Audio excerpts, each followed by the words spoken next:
वसुदेवसुतं देवं कंसचाणूरमर्दनं देवकी परमानंदं कृष्णं वंदे जगद्गुरुम्। जय श्री कृष्ण। तो पिछली बार हमने 13वां अध्याय का 19वां श्लोक तक चर्चा की थी। आज उससे आगे करके करीब करीब समापन करने का प्रयत्न करेंगे, लेकिन इसके पहले मैं 18वां और 19वां श्लोक थोड़ा सा संक्षिप्त में इसकी चर्चा कर लेना चाहता हूं। तो 18 से शुरू करते हैं। तो 18वां है, इति क्षेत्रम तथा ज्ञानम ज्ञेयम चोक्तम समासतः मद्भक्त एत विज्ञाय मद्भावा योपपद्यते। तो इसमें भगवान कहते हैं कि मैंने क्षेत्र के बारे में, क्षेत्र मतलब शरीर और संसार, ज्ञान मतलब वो जो ज्ञेय है, मतलब परमात्मा को कैसे प्राप्त किया जाए ज्ञान योग के द्वारा, वो ज्ञेयम मतलब जो ज्ञान गम्य है या जो जानने योग्य है, उसके बारे में संक्षिप्त में बताया। अब मद्भक्त विज्ञाय मद्भावोपपद्यते। तो जो मेरा भक्त इन चीजों को जान जाता है वो मेरे भाव को प्राप्त करता है, मतलब मुझे प्राप्त कर लेता है। तो इसमें खास करके ये मद्भक्त शब्द के ऊपर मैं बताना चाहता हूँ कि ये 13वां अध्याय में ज्ञान योग की चर्चा हो गई है, ज्ञानियों की चर्चा हो गई है। लेकिन यहाँ और भक्ति योग जो है, कर्म योग और ज्ञान योग, सांख्य योग, ये सब साधन है। और भक्ति योग तो अपने आप में साध्य है। अगर आपको निर्भरा भक्ति जिसे कहते हैं कि संपूर्ण परिपक्व भक्ति मिल जाती है, तो और किसी ज्ञान की जरूरत नहीं है। मतलब वो भक्ति से ही ज्ञान हमको प्राप्त हो जाता है। लेकिन यहाँ मद भक्त में ऐसे भक्त, हमारे जैसे भक्त जो अभी शुरू कर रहे हैं, तो न तो हम अनन्य भक्ति कर पाते हैं, और भक्ति के विषय मतलब भक्ति का प्रयास कर रहे हैं। हमारा 12वें अध्याय के हिसाब से देखो तो अभ्यास योग चल रहा है। तो और हमारा भक्ति, हम जो भक्ति करते हैं, पूजा पाठ जप, ये चर्चा, सत्संग वगैरह, तो कुल मिला के जब हम शुरुआत करते हैं भक्ति की, तो हमारा भक्ति का लक्ष्य क्या होता है कि सुख संपत्ति घर आवे कष्ट मिटे तन का।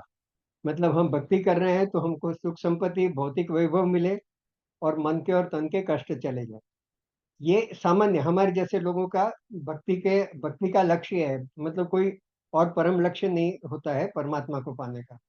तो जब हमारी भक्ति की शुरुआत होती है, ऐसे भक्तों के लिए खास तौर पे कहा है कि उनको ये क्षेत्रज्ञ ज्ञान ज्ञेय वगैरह अगर जान लेते हैं, तो कैसे भक्ति करनी और किस तरह से उस मार्ग में आगे बढ़ना, वो उनके लिए ज्यादा अनुकूल रहेगा, ज्यादा और उस मार्ग में उनकी प्रगति जल्दी हो पाएगी।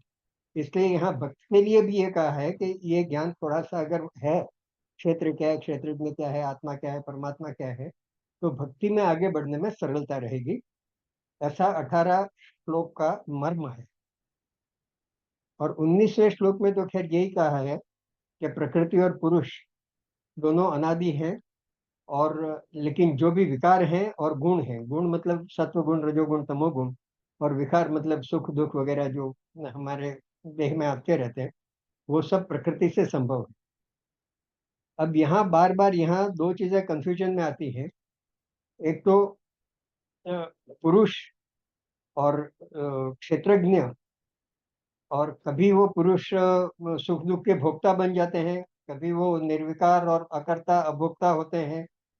तो जब भगवान कहते हैं, वो दूसरे श्लोक में उन्होंने कहा है कि क्षेत्रज्ञम चापि माम विद्धि सर्व क्षेत्रेषु भारत, कि हर एक क्षेत्र में, हर एक शरीर में, हर एक भूत में मेरा वास है, ऐसा समझो। मैं ही सब में सर्व क्षेत्र हूँ। तो उस समय भगवान जब ये कहते हैं, तो मैंने पहले भी बताया था कि एक क्षेत्रज्ञ मतलब शुद्ध आत्मा, और इसी में क्षेत्रज्ञ कई बार जीवात्मा के रूप में होता है, जब वो प्रकृति के साथ जुड़ा होता है, और तब उसको सुख दुख का भी भोग होता है, कर्ता भी होता है, भोक्ता भी होता है। लेकिन जो शुद्ध आत्मा है, वो अकर्ता है। वो सिर्फ अ, हमारे शरीर में रहकर, हमारे शरीर में क्या, वो तो सर्वव्याप्त है। तो वो इसको प्रकाशित करती है और बुद्धि को प्रकाशित करती है। जैसे हमने वो 24 वो देखे थे प्रकृति के तत्व, तो उसमें मूल प्रकृति जो अव्यक्त है उससे बुद्धि बनती है और बुद्धि से अहंकार बनता है। तो बुद्धि और अहंकार जो है, वो अहंकार भी जीवात्मा का एक भाग है और अहंकार ऐसा समझता है कि यह सब मैं कर रहा हूँ। तो वो भी एक तरह का क्षेत्रज्ञ है, लेकिन वो अ, जिसे कहते हैं अशुद्ध क्षेत्रज्ञ है। क्योंकि क्षेत्रज्ञ का पावर लेता है। जैसे चंद्रमा स्वयं प्रकाशित है, लेकिन उसके चंद्रमा का जो प्रकाश है वो सूर्य से बोरोड है। ऐसे अहंकार का जो अहंकार है या बुद्धि है, तो उसका अपना कुछ नहीं है। वो क्षेत्रज्ञ से लेने के बाद वो अहंकार करता है और उसको सुख दुख की सब पीड़ा अनुभव होती है। तो इसके बाद से हम विशेष श्लोक पे चलते हैं। तो कार्य करण कृतत्व हेतु प्रकृति उच्यते, पुरुष सुख दुखानां भोक्तृत्व हेतु उच्यते। तो यहाँ इस श्लोक में बताते हैं कि जो कार्य है, कार्य और करण, उसका हेतु प्रकृति है। अब यहाँ कार्य और करण, करण जो है वो अपने अंतःकरण और बहिर्करण, वो 13 करण है। तो बहिर्करण मतलब अपने ज्ञानेन्द्रिय और कर्मेंद्रिय, तो 10 वो हो गए। और मन बुद्धि और अहंकार, ऐसे तो अंतःकरण में 4 आते हैं, मन बुद्धि चित्त अहंकार। लेकिन चित्त को कभी मन में कभी बुद्धि, मतलब उसको ले लेते हैं। तो मन बुद्धि अहंकार, ये 3, इस तरह से 13 जो है वो करण है। और कार्य जो है वो अ, अहंकार से जो उत्पन्न हुए, मतलब जो विषय विषय है। तो एक तो 5 महाभूत हैं, पृथ्वी जल वायु अग्नि, पृथ्वी जल वायु अग्नि और आकाश। और 5 जो विषय हैं, शब्द स्पर्श रूप रस गंध। तो ये जो 10 हैं वो कार्य हैं, 13 कारण हैं, और वो प्रकृति से उत्पन्न हुए हैं, ऐसा जानो। और जो सुख दुख का जो है ना, पुरुष सुख दुख का नाम प्रकृति हेतु उच्यते। और पुरुष है वो सुख दुख का भोक्ता है। ऐसा पुरुष है वो सुख दुख के भोगने का कारण है, ऐसा कहा गया है। अब यहाँ पे पुरुष अगर हम शुद्ध आत्मा लें, जैसे भगवान कह रहे हैं कि सर्व क्षेत्र में मैं हूँ। तो अगर हमारे अंदर जो परमात्मा बैठे हुए हैं वो सुख दुख का भोक्ता बन जाए, तो वो ठीक बात नहीं है। तो यहाँ पे जो पुरुष है वो शुद्ध आत्मा नहीं है, लेकिन वो प्रकृति के अंदर बैठी हुई, और जो मतलब जीवात्मा है वो सुख दुख का भोग करते हैं। पुरुष को जो अंदर शुद्ध आत्मा है वो आगे आएगा, वो किसी में लिप्त नहीं होती है। हमारे न किसी कर्मों में लिप्त होती है, न वो कर्ता होती है, न भोक्ता होती है। तो यहाँ जो सुख दुख का, और सुख दुख का अनुभव हमको कहाँ पे होता है? न तो शरीर पे होता है, शरीर जो है वो जड़ है। सुख दुख का अनुभव हमारी बुद्धि पे होता है। जो हमारी बुद्धि के अनुकूल नहीं है वो दुख है, और जो हमारी बुद्धि के अनुकूल है वो हमारे लिए सुख है। तो सुख दुख है वो वहां पे लिमिट है। तो बुद्धि और अहंकार, बुद्धि से ही अहंकार उत्पन्न हुआ है। तो हमारे ईगो को सुख दुख लगता है, बुद्धि को लगता है, ना शरीर को लगता है, ना आत्मा को लगता है। तो यहाँ जो पुरुष बताया है वो वो आत्मा जो शुद्ध आत्मा है, या इसको पुरुषोत्तम भी कह सकते हैं, जैसे 15 अध्याय में पुरुषोत्तम कहते हैं। तो वो पुरुष नहीं है, लेकिन यहाँ पुरुष जब कहते हैं तो वो जीवात्मा है। तो पुरुष सुख दुखा नाम ब्रह्मत्व हेतुच्यते। अब 21वें में वो बताता है कि कैसा पुरुष। तो पुरुष प्रकृति प्रकृतिस्थो ही, प्रकृतिस्थ मतलब प्रकृति के अंदर बैठा हुआ है, मतलब प्रकृति से जुड़ा हुआ। तो पुरुष जब प्रकृति से जुड़ जाता है। अब यहाँ एक चीज और इंटरेस्टिंग है कि ये जब ब्रह्मांड का निर्माण हुआ, पहले तो ब्रह्म और प्रकृति मतलब है तो ब्रह्म के ही अंग है। जैसे 7वें अध्याय में बताया था कि ये मेरी परा प्रकृति और अपरा प्रकृति है। एक जड़ प्रकृति है और एक चेतन प्रकृति है दोनों मेरे अंग।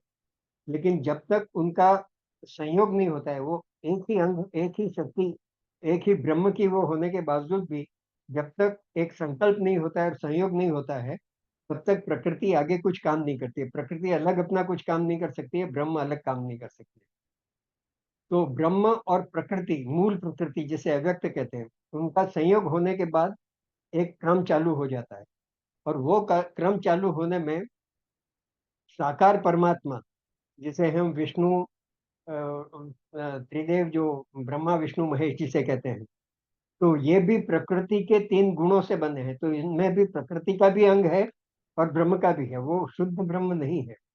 तो प्रकृति के सत्व गुण से विष्णु भगवान बने हैं ऐसा कहा जाता है, और वो ब्रह्मांड के पालन करता है। रजोगुण से ब्रह्मा बने हैं, जो ब्रह्मांड की सबकी उत्पत्ति करते हैं।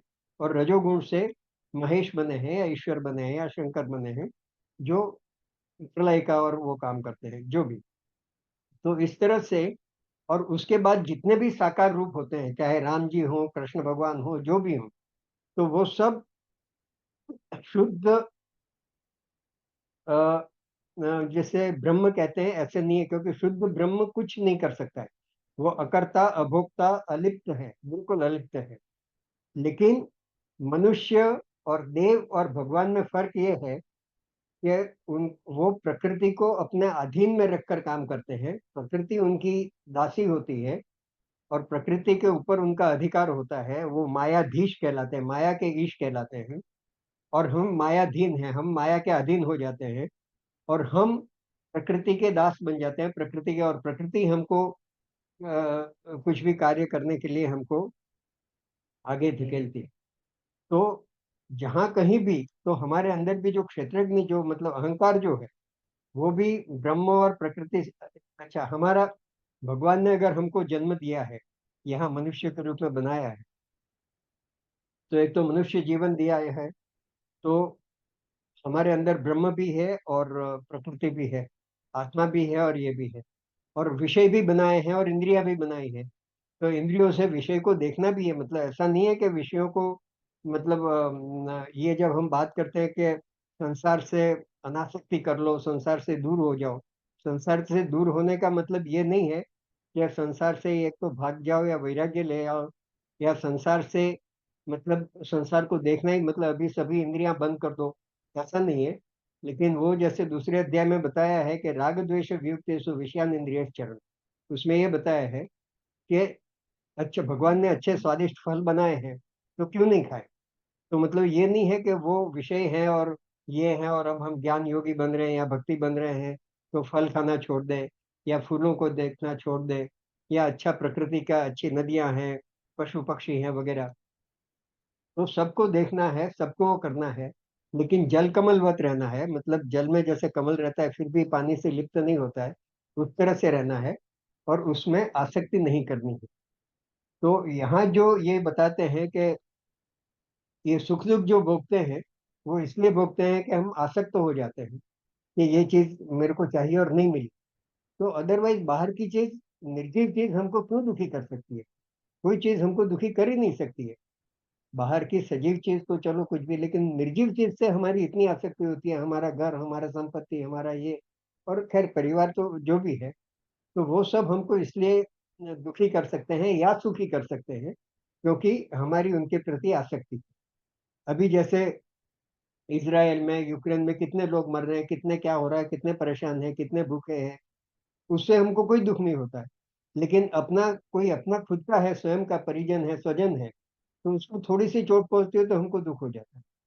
तो बाहर का सजीव हो या निर्जीव हो, वो हमको सुख दुख पहुंचाने के कारण नहीं है।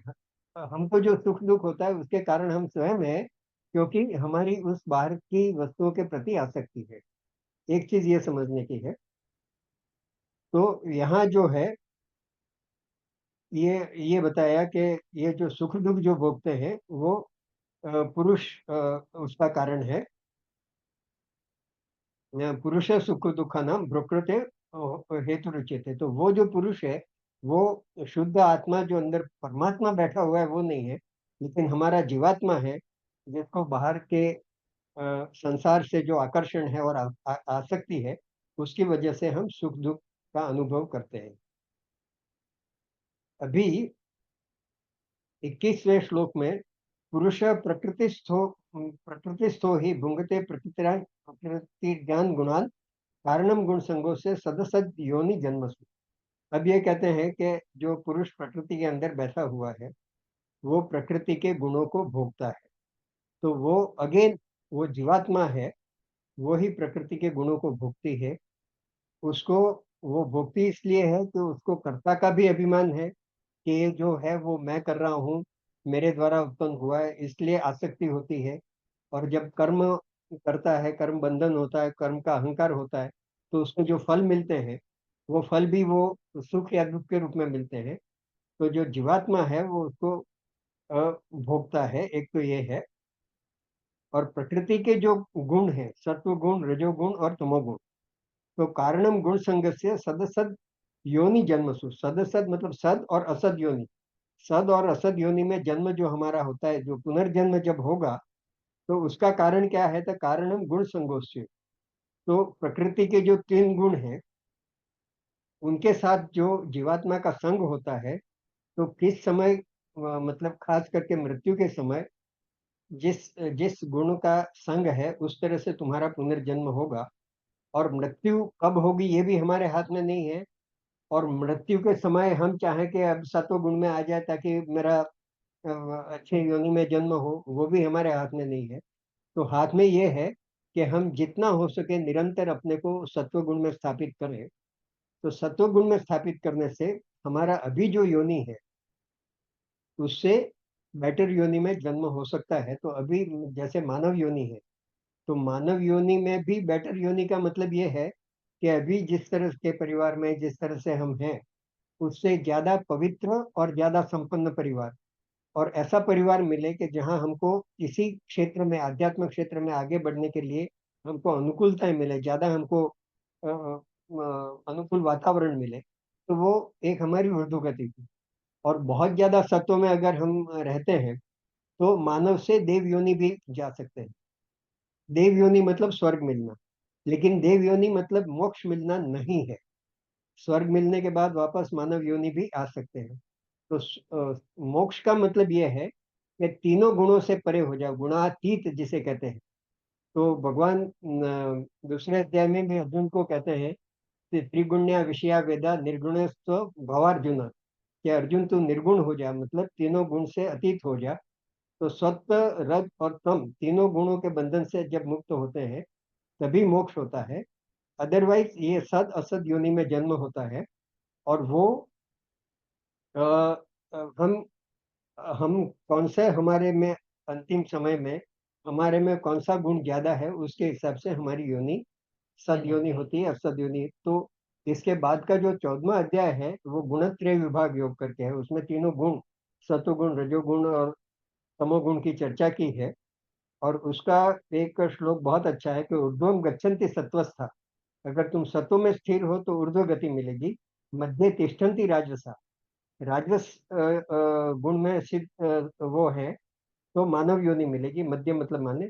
और जगन्य गुण वृत्ति था अधो गच्छन्ति तामसा। अगर तामस गुण में है तो अधोगति होगी। कोई भी मतलब जिसे कहते हैं पशु योनि या तिर्यक योनि, कोई भी योनि मिल सकती है। तो यहाँ जो सद असद योनि में जन्म होने का कारण जो है वो गुण संग है, ऐसा बताया गया है। फिर 22वें श्लोक में उपद्रष्टानुमंता च भर्ता भोक्ता महेश्वर परमात्मे तो चापयुक्तो देहेस्मिन पुरुषोपर। तो यहाँ कहते हैं कि देहेस्मिन पुरुष है, ये देह के अंदर, अस्मिन देह मतलब हमारे देह के अंदर जो पुरुष है, वो तो तत्वतः परमात्मा ही है। और परमात्मा है वो अकर्ता अभोक्ता है। लेकिन वो जब प्रकृति में स्थिर होता है और प्रकृति के साथ संयोग कर लेता है, तो वो उपद्रष्टा बन जाता है, अनुमंता बन जाता है, भर्ता भोक्ता महेश्वर। अब वो कैसे बनता है वो देखते हैं। क्या उपद्रष्टा मतलब कि अंदर जो क्षेत्रज्ञ, जो जीवात्मा बैठा है, वो संसार में सभी सजीव निर्जीव और अपने खुद के शरीर को, उसको उपद्रष्टा मतलब देखने वाला, और उपद्रष्टा मतलब बारीकी से नजदीक से देखने वाला। तो वो सब देखता है, फिर उसको क्या करना है या क्या नहीं करना है, ये चीज अच्छी है बुरी है, तो वो विचार करता है कि इसके साथ संयोग करना, आसक्ति करनी नहीं करनी, ये मुझे चाहिए नहीं चाहिए। तो उसका अनुमंता भी जीवात्मा बनता है कि वो आत्मा नहीं, पुरुष, जो है वो निर्लिप्त रहता है, जो आत्मा है वो निर्लिप्त रहता है। लेकिन जीवात्मा है, उसको ये होता है कि ये करने जैसा है, ये नहीं करने जैसा। तो अनुमंता मतलब अनुमति देना कि ठीक है, अभी ये मुझे ठीक लग रहा है, ये करने से मेरे को सुख मिलेगा, तो ये काम करो, तो अनुमंता हो जाता है। फिर भर्ता, तो भर्ता मतलब अपने शरीर का पोषण भी करता है, और जिस चीज के लिए तुम्हें कार्य करना है उसके लिए, कार्य करने के लिए जो कुछ साधन जुटाने हैं, उसको भी भर्ता कहते हैं। तो उसके लिए जो प्रयत्न करना, साधन जुटाना, वो भर्ता का काम है। तो वो भी जीवात्मा के निर्देश से वो सब होता है। और उसके बाद वो कार्य करने के बाद जो फल मिलता है, अच्छा बुरा जो भी, सुख दुख जो है, उसका भोक्ता भी जीवात्मा होता है।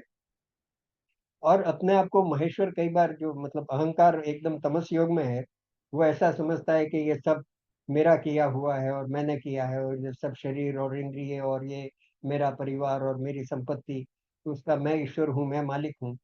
तो ऐसी भावना करता है, वो सब जीवात्मा का काम है। लेकिन परमात्मेति चाप्युक्तो देहेस्मिन् पुरुषः परः, लेकिन हमारे अंदर बैठा हुआ जो है, जो शुद्ध आत्मा है, वो परमात्मा ही है, और वो अलिप्त रहता है। इस तरह का अलिप्त अर्थ यहाँ बताया नहीं है, वो आगे के श्लोक में बताएंगे। तो अब 23वें श्लोक में यह कहता है कि यह एवं वेत्ति पुरुषम प्रकृतिम च गुण सह सर्वथा वर्तमानोपि न स भूयो भी जायते। भूयो भी जाए, भूयो मतलब फिर से, अभी जायते मतलब जन्म लेना। तो न स, उसका फिर से जन्म नहीं होता है। किसका? यह एवं वेत्ति पुरुषम, जो पुरुष को अच्छी तरह से जान लेता है, और प्रकृति को उसके गुणों के साथ, प्रकृतिम च गुणे सह, प्रकृति उसके गुणों के साथ प्रकृति को और पुरुष को अच्छी तरह से जान लेता है, वो सर्वथा वर्तमानोपि, वो वर्तमान में सभी काम करते हुए, कर्तव्य कर्म करते हुए भी उसका पुनर्जन्म नहीं होता है। तो भगवत गीता में आप देखिए, हमेशा कर्म से भागने की कभी बात नहीं की है। और खास करके अर्जुन को उपदेश दे रहे हैं, तो उनको तो कह रहे हैं कि तू युद्ध कर, युद्ध तो तेरे को करना ही है, लेकिन मेरा स्मरण कर, मेरा ध्यान कर। मां मनुस्मर युद्ध च, वो जैसे बताया था कि मेरा स्मरण करते हुए युद्ध कर। तो ये सब ज्ञान योग कर, भक्ति योग कर, कर्म योग कर, जो करना है वो कर, लेकिन कर्म नहीं छोड़ना है। अच्छा, अब यहाँ क्या है कि यह व्यक्तिम पुरुष, अब हम तो ये सब चर्चा कर रहे हैं, तो हमने तो जान लिया कि पुरुष क्या है, प्रकृति क्या है, उसके तीन गुण हैं, सत्वगुण रजोगुण। तो इसका मतलब ये नहीं कि हम जन्म बंधन से मुक्त हो जाएंगे। तो व्यक्ति का मतलब, और ये तो हम तो चर्चा कर रहे हैं, इससे भी ज्यादा आप अच्छी पुस्तकें पढ़ सकते हो, किसी और ज्ञानी के, महात्मा के, विद्वानों के प्रवचन सुनकर और भी जान सकते हो।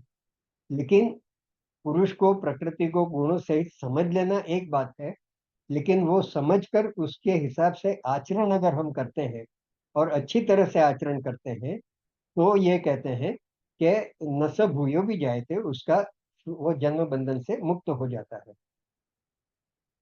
अभी ये 24th भी बड़ा इंटरेस्टिंग श्लोक है। ध्यानेनात्मनि पश्यन्ति केचिद आत्मात्मनात्मना अन्य सांख्येन योगेन कर्म योगेन चापरे। इसमें 3 बार आत्मा बताया है। ध्यानेन आत्मनि पश्यन्ति केचिद आत्मनमात्मना, तो ये बताया है कि ध्यानेन मतलब ध्यान योग से, कई लोग जो है वो ध्यान योग से, फिर अन्य जो है वो सांख्य योग से, और कुछ कर्म योग से, ऐसा नीचे की लाइन में बताया। तो ध्यान योग के जो योगी है, वो आत्मा को देखने के लिए क्या करते हैं कि आत्मनि मतलब स्वयं आत्मा के अंदर बैठी हुई, मतलब हमारे शरीर के अंदर या हृदय के अंदर बैठी हुई आत्मा को देखने के लिए आत्मा का उपयोग करके वो देखते हैं। और आत्मनि मतलब वो स्वयं देखते हैं। अब देखता कौन है? जब हम कहते हैं कि मैं देखता हूँ या मैं करता हूँ, तो यहाँ एक देखने वाली आत्मा अलग है, और जिसको देखते हैं वो आत्मा अलग है। तो ये दो आत्मा है, ये जो मैंने बताया कि जो देखता है वो जीवात्मा है। और जीवात्मा का ध्यान योग में प्रयास ये होता है कि बाहर के सभी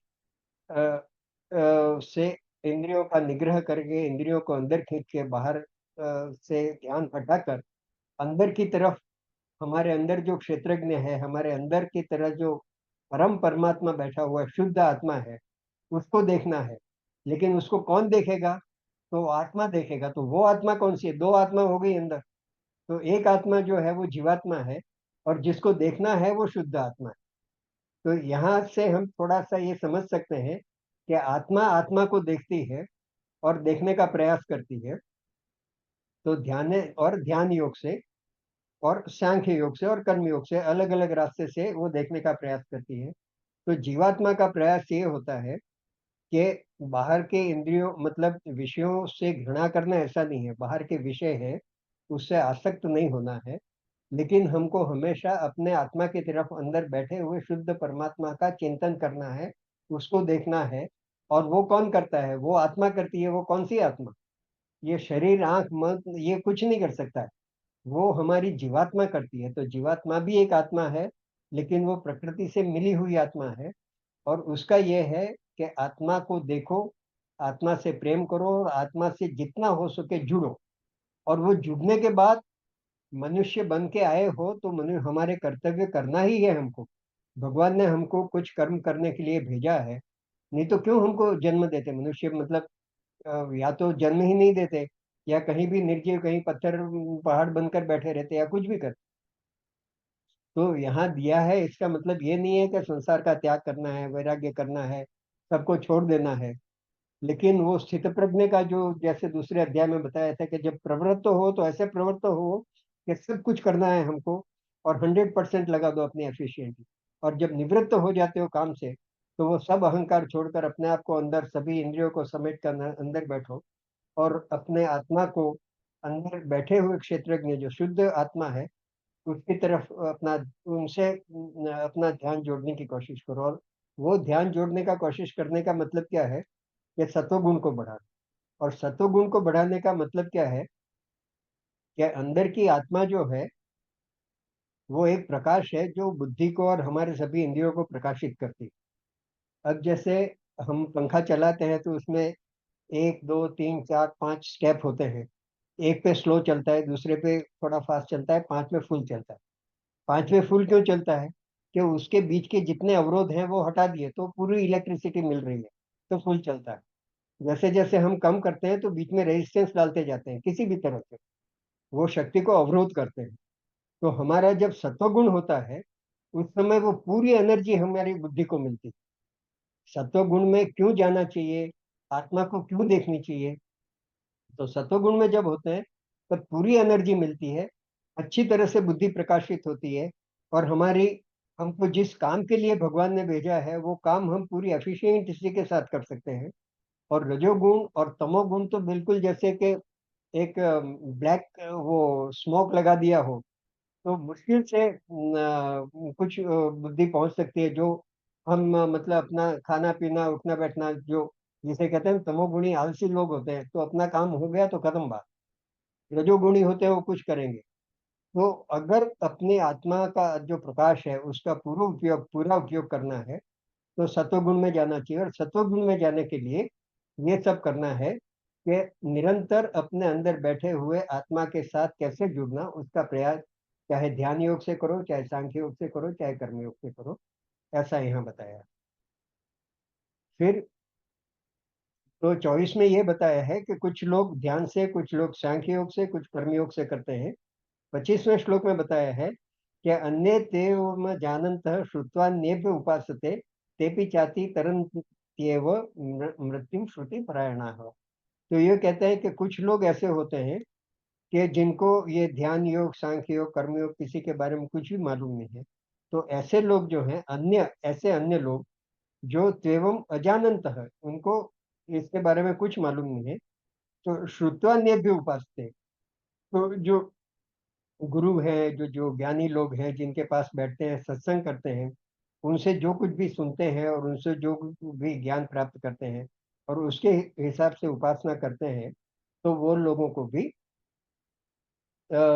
मतलब मृत्युम श्रुति परायण हो, तो वो भी ये जन्म मतलब उस तरह से अगर वो करेंगे जिस तरह से ज्ञानी लोगों ने बताया उस तरह से उपासना करेंगे तो उनकी भी गति अच्छी होगी, ऐसा 25वें श्लोक में बताया। अभी 26 यावत् संजायते किंचित सत्वम स्थावर जंगमम क्षेत्र क्षेत्रज्ञ संयोगात तद विद्धि भर्तर्षभ। भर्तर्षभ मतलब अर्जुन को कहते हैं कि स्थावर और जंगम मतलब चल और अचल, यानी कि सजीव और निर्जीव। तो जितने सजीव और निर्जीव ये संसार में जितने भी ब्रह्मांड में जो कुछ भी हैं, वो क्षेत्र और क्षेत्रज्ञ संयोग से होते हैं, ऐसा तुम जानो। मतलब कोई भी चीज क्षेत्र और क्षेत्रज्ञ के संयोग के बिना न तो स्थावर वस्तु बननी संभव है, देखो, और न जंगम। जंगम मतलब सजीव मान लेते हैं, स्थावर मतलब तो पृथ्वी जल वायु अग्नि और आकाश जो बना वो जड़ वस्तु है। फिर तो वो जड़ वस्तु भी ब्रह्म और क्षेत्र और क्षेत्र के संयोग से ही बनती है। और जो चल वस्तु है, जंगम वस्तु है, जो जीव वस्तु है, वो भी क्षेत्र और क्षेत्र के संगम से ही बनती है। ये तुम अच्छी तरह से जानते। फिर 27 श्लोक में समम सर्वेषु भूतेषु तिष्ठन्तं परमेश्वर विनश्यस्त्व विनश्यन्तं स पश्यति स पश्यति, यह पश्यति स पश्यति। तो ये कहते हैं कि यहाँ इस संसार में सर्वेषु भूतेषु मतलब जितने भी भूत हैं, भूत मतलब चल अचल, सजीव निर्जीव जो कुछ भी है इस संसार में, वो सब विनाशवान है। विनश्यस्ति मतलब विनाशवान है, लेकिन उस सब के अंदर अविनश्यंत, विनश्यस्ति अविनश्यंतम मतलब अविनाशी परमात्मा बैठा हुआ है। इस तरह का जो पश्यति मतलब जो देखता है। अब देखने का मतलब ये नहीं कि हम आंखों से देख रहे हैं ऐसा, लेकिन इस तरह का जो जानता है, वो जो बिल्कुल अपने दिल से अनुभव करता है कि यहाँ जो कुछ भी जड़ चेतन जो कुछ भी दिख रहा है, छोटा बड़ा सजीव निर्जीव, सब में एक अविनाशी परमात्मा तत्व बैठा हुआ है। जड़ में भी बैठा हुआ है, पत्थर में भी बैठा हुआ है, नदियों में भी है। ये हिमालय का जो पार्वती जी को, उमा जी को पर्वत की बेटी कहते हैं, हिमालय की। लेकिन हिमालय में चेतन तत्व भी हिमालय बहुत चेतन है, ऐसा कहते हैं। तो इस तरह से हम तो ये मानते ही हैं, सबकी पूजा करते हैं, पर्वतों की पूजा करते हैं, पत्थर की करते हैं, नदी की करते हैं। तो स्थावर जंगम सजीव निर्जीव सब में परमात्मा बैठा हुआ है, ऐसा जो दृढ़ता से मानता है और उस तरह से आचरण करता है, वो ही यथार्थ में सब अनुभव करता है। ऐसा 27 श्लोक का मतलब है। और 28 में करीब करीब वही है, समम पश्यन् ही सर्वत्र समवस्थितम ईश्वरम न ही न्यस्त आत्मानम ततो याति पराम गति। तो जो इस तरह से सर्वत्र ईश्वर को स्थित हुआ देखता है, तो वो अपने आत्मा का हनन न करता हुआ परम गति को प्राप्त होता है। तो ये इस तरह का जो है, हमने बार बार देखा है कि हर एक में ईश्वर को देखने का प्रयत्न करो। और मतलब हर एक में जो प्रकृति है वो तो विनाशी है, उसमें विनाश भी होता रहेगा और परिवर्तन भी होता रहेगा, लेकिन उसमें जो एक तत्व है जो अविनाशी है, जो अचल है, वो परमात्मा तत्व है। और उसको अगर हम दिल से अनुभव करें तो हम परमात्मा का अनुभव कर सकते हैं। तो ऐसा ये 28वें श्लोक में कहा है। 29वें श्लोक में प्रकृतिव च कर्माणि क्रियमाणानि सर्वशः यह पश्यति तथात्मानम अकर्तारम स पश्यति। तो यहाँ अब धीरे धीरे ये बताते हैं कि हमारे अंदर जो शुद्ध क्षेत्रज्ञ है, जो शुद्ध आत्मा है, जो परमात्मा का अंश है, वो किस तरफ से है। तो ये जो प्रकृतिव च कर्माणि क्रियमाणानि सर्वश, तो ये देखना है कि जितने भी कर्माणि मतलब समस्त कर्म जो हम कर रहे हैं, ऐसा हम सोचते हैं। वैसे पिछली बार जैसे हमने एक डिस्कशन किया था कि something is happening, something is being done, मतलब कुछ हम करते हैं, कुछ होते रहते हैं, लेकिन जो हम करते हैं वो भी होते ही रहते हैं। तो जो कुछ भी कर्म होते हैं वो प्रकृति का स्वभाव है और प्रकृति से ही होते हैं। और हम जो हैं वो बेसिकली जो हमारा अंदर का क्षेत्रज्ञ है वो अकर्ता है। और अ, अ, इस तरह से जो जानता है, जो समझता है कि आत्मा अकर्ता है और जो जीवात्मा है वो वो प्रकृति के साथ जुड़कर सभी काम करती है। लेकिन जीवात्मा को अब इसमें क्या है कि एक थोड़ा सा देख लें कि इसमें ये बताने की चेष्टा की है कि हम अपना परिचय कैसे करें। तो 3 स्टेज में होता है। तो जब बचपन में होता है बालक, तो उसको ना आत्मा मालूम है ना ये, मतलब जब हमको स्पिरिचुअल का बिल्कुल नॉलेज नहीं है। बालक का क्या कहते हैं, हम खुद भी 10 12 15 साल के हुए तब तक तो हमारे लिए जो शरीर है और आत्मा है और जो कुछ है वो एक इंटीग्रेटेड मशीन है, ऐसा समझते थे कि जो है वो आत्मा पुनर्जन्म, उसका कोई कॉन्सेप्ट हमको था ही नहीं। तो जब नहीं है तो कुछ नहीं है, ये शरीर है, काम करता है, मर जाता है, खत्म हो जाता है। कोई पुनर्जन्म होता है नहीं होता है वो कुछ कॉन्सेप्ट ही नहीं होता था। फिर जैसे जैसे बड़े हुए, जैसे जैसे इस फील्ड में रुचि हुई, तो ये हुआ कि पुनर्जन्म होता है। तो पुनर्जन्म होता है तो किसका होता है?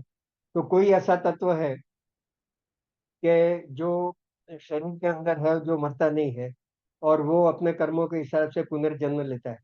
लेकिन उससे भी कॉन्सेप्ट ये रहता है कि मैं शरीर हूँ और मेरे अंदर एक आत्मा है जो ये सब करती है, और शरीर मर जाता है और आत्मा दूसरा शरीर ले लेती है। तो शरीर मर जाता है और मैं शरीर हूँ, मतलब मैं मर जाता हूँ, और आत्मा दूसरा शरीर धारण करती है, मतलब दूसरा जन्म ले लेती है। That is second concept. लेकिन third concept and highest concept ये है कि हमें ये करना चाहिए कि मैं शुद्ध आत्मा हूँ और भगवान ने मुझे एक ये इंस्ट्रूमेंट दिया है, शरीर रूपी इंस्ट्रूमेंट दिया है। तो और वो इसलिए दिया है कि मैं इसका उपयोग करके मेरे मेरे जो कर्तव्य कर्म है, मेरी जो ड्यूटी है, मेरे जो कर्तव्य है, उसको मैं निभा सकूं। और जब वो हो जाएगा तो ये तो मतलब किराया का मकान है। आज ये मकान है, कल किसी और मकान में है। तो जब हम मकान, किराया का मकान है या होटल में जाते हैं, तो होटल की कितनी भी बड़ी फैसिलिटी हो, तो अगर 7 दिन के बाद निकलता है तो हमको दुख नहीं होता है कि ये होटल निकल गए, 7 दिन एंजॉय कर लिया। तो एक वो कॉन्सेप्ट होता है कि ये किराए का मकान है और इसमें अभी भगवान ने दिया है, और जिस तरह जो जो हमको अच्छी तरह से एक स्वस्थ मकान दिया है, बुद्धि दी है, ये दी है, तो उसका सदुपयोग करो। और सदुपयोग किस लिए करो? एक तो हमारा जन्म इसलिए हुआ है कि जो भी पुराने कर्म बंधन है, जो भी प्रारब्ध है, वो भोगने हैं। That is one thing. लेकिन मनुष्य योनि इसलिए दी है कि अच्छे कर्म करके आप अपना उद्धार करो, अच्छी योनि में जाओ, मनुष्य योनि में भी और ऊपर जाओ, या देव योनि प्राप्त करो, या मोक्ष प्राप्त करो। तो अगर हम अपना परिचय ये करते हैं कि मैं आत्मा हूं और शरीर मुझे दिया गया है, आई एम नॉट आइडेंटिफाइंग मेरे इससे, मतलब मैं अपने आप को ये नहीं, तो वो तीसरा वो है। एक ये है कि मैं शरीर हूँ और मेरे अंदर आत्मा है और वो सब काम करवाता है। लेकिन दूसरा ये है कि मैं मालिक हूँ, शरीर एक मेरा इंस्ट्रूमेंट है जो मुझे दिया हुआ है, और उसके माध्यम से इसका जितना बढ़िया उपयोग कर सकें तो हमें करना चाहिए। अब ये जो लैपटॉप है, तो लैपटॉप का मेरे पास एक इंस्ट्रूमेंट है, इसका जो बढ़िया उपयोग मैं कर सकता हूँ करना चाहिए, इसका गलत उपयोग भी हो सकता है। तो इस तरह से ये इंस्ट्रूमेंट हमको दिया हुआ है, इसका जितना अच्छा हो सके अच्छा उपयोग किया जाए। तो इस तरह से हमें समझना चाहिए, ये यहाँ बता रहे हैं। तो 29वें श्लोक तक हम आए थे। फिर ये बताते हैं 30वें श्लोक में, यदा भूत पृथक भावम एकस्थम मनुपश्यति तत एव च विस्तारम ब्रह्म संपद्यते तदा। तो अब यहाँ ये क्षेत्रज्ञ का जो है वो थोड़ा और डिटेल में बताने का प्रयत्न कर रहे हैं कि हमको किस तरह से अपने आप को देखना चाहिए और संसार को देखना चाहिए। तो कहते हैं कि ये जो भूत है, जितने भी जो अलग अलग हमको दिखते हैं, मनुष्य दिखते हैं या प्राणी दिखते हैं या जो पदार्थ दिखते हैं, वो अनेक दिखते हैं। और उनके पृथक पृथक उनके भाव हैं, पृथक पृथक रूप है, रंग है, गुण है। लेकिन उसके अंदर जो एक बैठा हुआ है, एकस्थम अनुपश्यति, वो परमात्मा बैठा हुआ है। ऐसा हमें दृढ़ता पूर्वक स्वीकार करना चाहिए और उसके अनुसार आचरण करना चाहिए। एंड तत एव च विस्तारम ब्रह्मम संपद्यते तथा। और ये जो कुछ भी हम देख रहे हैं वो सिर्फ और सिर्फ ब्रह्म का विस्तार है, परमात्मा का विस्तार है।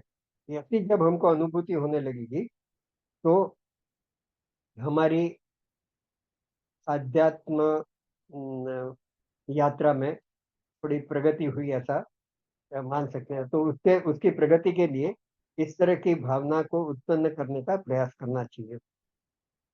अब ये जो शुद्ध आत्मा के जो अंदर बैठा हुआ है भगवान परमात्मा, उसका 31वें और 32वें श्लोक में उसका वर्णन किया है कि जो जीवात्मा है वो तो सुख दुख का भोगता है, वो करता भी है, कर्म भी है, अनुमंता है, भरता है, भोगता है, वो सब करता है, उसको सुख दुख का अनुभव होता है। लेकिन अंदर बैठा हुआ जो आत्मा है, उसको कुछ भी अनुभव नहीं होता है, वो अलिप्त है। तो यहाँ बताते हैं कि अनादित्वान अनादित्वान निर्गुणत्वात् परमात्मा अयम अव्यय है। तो जो अंदर अव्यय पर अविनाशी परमात्मा है, वो अनादि है और निर्गुण है, और वो निर्गुण होने के कारण न करता है न भोगता है। तो शरीरोस्थोपि कौन्तेय, वो हमारे शरीर के अंदर व्याप्त है। तो कौन्तेय अर्जुन को कहते हैं कि वो जो है वह न करोति न लिप्यते, वो न कुछ करता है। इसको बहुत अच्छी तरह से समझना का है कि जो अंदर शुद्ध आत्मा है वो न करोति न लिप्यते, न कुछ भी करता है, न अपने आप को हमारे कर्मों से लिप्त करता है, वो अलिप्त, बिल्कुल अलिप्त है। तो वो अकर्ता है, अभोक्ता है। और किस तरह से अलिप्य अलिप्य है कि यथा सर्वगतम सूक्ष्म आकाशम नोपलिप्यते, सर्वत्रावस्थितो देहे तथात्मा नोपलिप्यते। कि जैसे आकाश है वो सूक्ष्म है, मतलब सूक्ष्म मतलब उसका वो बहुत सूक्ष्म तत्व है वो। तो वो सर्वगत मतलब पूरा आकाश तो सर्वत्र व्याप्त है, और उसमें हर तरह की क्रियाएं होती हैं, उसमें बरसात होती है, तूफान आते हैं, आंधी आती है, धुआं उठता है, आग लगती है, जो भी होता है। लेकिन उसमें सब क्रियाएं होती हैं, जैसे हमारे शरीर में जो कर्म होते हैं उस तरह से आकाश में हर प्रकार की क्रियाएं होती है, अच्छी बुरी सब क्रियाएं होती है। लेकिन आकाश उसमें लिप्त नहीं होता है, आकाश हमेशा अलिप्त होता है, आकाश के ऊपर उन क्रियाओं का कोई असर नहीं होता है। उसी तरह से सर्वत्रावस्थितो देहे तथात्मा। तो इस देह में सर्वत्रावस्थितो मतलब ऐसा नहीं है कि एक ही जगह आत्मा कहीं बैठा हुआ है। कई बार ऐसा बताता है कि आत्मा है और फिर ऐसे ऊपर चढ़ के यहाँ से निकल जाता है, ऐसा कुछ नहीं है। देह में सर्वत्र कण कण में रोम रोम में आत्मा बैठा हुआ है। सर्वत्रावस्थितो देहे तथात्मा नोपलिप्यते। तो वो देह में जो आत्मा है सर्वत्र जो स्थित है, वो आत्मा भी अलिप्त रहता है, न करोति न लिप्यते, वो न कुछ करता है, न न कि हमारे कर्मों से लिप्त होता है, हमारे कर्मों का और सुख दुख और जिस तरह के वो जो विकार होते हैं उससे वो कंप्लीटली अलिप्त है। और क्या करता है? तो यथा प्रकाशयत्यकः कृत्स्नं लोकमिमं रवि, क्षेत्रम क्षेत्री तथा कृत्स्नं प्रकाशयति भारत। तो जैसे रवि मतलब सूर्य है, वो कृष्णम लोकम, कृष्णम मतलब संपूर्ण लोक को वो जैसे प्रकाश देता है। एक सूर्य है लेकिन संपूर्ण लोक को वो प्रकाशित करता है। इस तरह से हमारे अंदर बैठा हुआ परमात्मा है, वो क्षेत्र को, और क्षेत्री, यहाँ देखो क्षेत्री मतलब क्षेत्रज्ञ, और वो क्षेत्रज्ञ मतलब जीवात्मा। तो जीवात्मा को भी जो अंदर ये जो आत्मा बैठा हुआ है वो प्रकाशित करता है। तो वो जो क्षेत्रज्ञ है वो अशुद्ध मतलब प्रकृति के साथ एडल्टरेट जिसे कहते हैं ना, मिलावट वाला, मिला मिलावट वाला आत्मा को जीवात्मा कहते हैं। तो मिलावट वाला आत्मा को ये जो शुद्ध आत्मा है वो प्रकाशित करता है। और फिर अंत में 34वें श्लोक में क्षेत्रज्ञयोर वयम अंतरं ज्ञान चक्षुषा, जो अपने ज्ञान चक्षु से मतलब ज्ञान रूपी अपने ज्ञान से क्षेत्र और क्षेत्र का इस तरह का बारीकी से अंतर जो समझ सकता है, वो भूत प्रकृति मोक्षम च, ये विदुर यान्ति परम। वो ये संपूर्ण प्रकृति, पूरा संसार और पूरा ब्रह्मांड और जितने जीव भूत चर अचर हैं, उनसे मोक्ष, मोक्षम यहाँ खास शब्द लिखा है कि इससे मोक्ष प्राप्त कर लेता है और वो परम तत्व को प्राप्त कर जाता है। तो इस तरह से क्षेत्र में बड़ा जटिल है। जितना हो सके मैंने अपने हिसाब से चर्चा का, समझाने की नहीं समझने की, और साथ में मिलके समझने का प्रयास किया है। तो ये है। अब मैं थोड़ा सा टाइम है, 41 है, तो 5 मिनट और है, तो थोड़ा इसका रिवीजन भी कर लेते हैं। तो एक तो भगवान ने ये बताया था कि सभी क्षेत्रज्ञ चापिमां विद्धि सर्व क्षेत्रेषु भारत, सभी क्षेत्र में क्षेत्रज्ञ रूप के रूप में मैं हूँ, मतलब परमात्मा के रूप में मैं हूँ। और फिर प्रकृति के वो 24 तत्व बताए थे, महाभूतान्य अहंकारो भूत बुद्धिरव्यक्त में च इंद्रियाणी दशेकम छे, तो ये सब बताया था। अब एक चीज जो है जिसके ऊपर मैं थोड़ा सा और डिस्कस करना चाहता हूँ यहाँ पे, वो 13वां और 14वां श्लोक है। सर्वतः पाणिपादं तत् सर्वतो क्षिशिरो मुखम, सर्वतः श्रुतिमल लोके सर्वमावृत्य तिष्ठति, सर्वेन्द्रिय गुणाभासम सर्वेन्द्रिय विवर्जितम, असक्तम सर्वभृत्येव निर्गुणं गुणभृक्त च।